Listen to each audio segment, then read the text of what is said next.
don't have to spend a lot of money or travel very far to have a great summer vacation. Personal finance educator Hannah Sorensen is here to give us some great saving and spending tips when it comes to having a fun summer vacay. Good morning. Morning. So where would you like to start this morning with this? So thinking about really setting a budget for travel, whether it be the summer or all year round, a lot of us don't set those expectations of how much are we going to spend when we know that travel really is part of our regular budget. Studies have shown that people spend 10 to 15% of their income on travel, yet they don't budget for it. So it's often something that goes on a credit card and you're paying interest on. So look at your last 12 months, be realistic, what have I spent on travel, and really start making that part of your budget so that you're able to do that in a lot more cost-effective manner where you're not paying interest. Is it almost better when you're setting that budget to say, okay, this trip I have this much to spend, or is it better to say every day we have this much to spend? Is it kind of just depend on the people?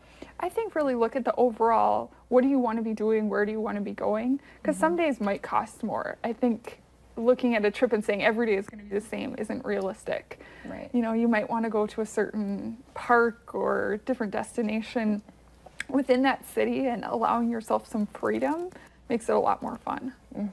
So should we put money aside every month, kind of going, all right, we're going to start stashing some money away so that come July, we're going to have it there to go spend on this trip? What do you suggest? Exactly. That's each month, have that set amount that you're putting away for travel so that you know you're able to do it and it's not something that you're stressed out about. It's not something that's putting a burden on your family.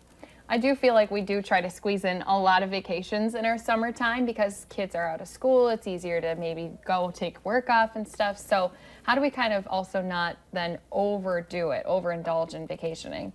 Have discussions, talk to your children, your spouse, whoever you're going to be traveling with, and see what are those things you want to be doing. Maybe you have different expectations. Really put that all together and have a discussion and make a priority list. Pick a few things. If you say we're going to go to 2 different places this summer, and decide on that together. You know, I think so many people these days, I mean, let's be honest, it's tough. I mean, you're going out there, you're trying to pay the mortgage, pay the bills, and so there's maybe not 15% to set aside each month, but yet vacations can be great because you can just check out and it's good for you, you know what I mean? So what would you say to that family that's like, hey, look, I don't have an extra 15% every month, but I do know that I need to take a vacay? Find things that are local, whether it's in your city or within an hour. Or really, if you think we could do a day trip somewhere, go to Detroit Lakes, go to somewhere that's close, go to Maplewood Park. Find something that's more accessible and isn't such a burden on your family, or even make it a staycation, staying at home.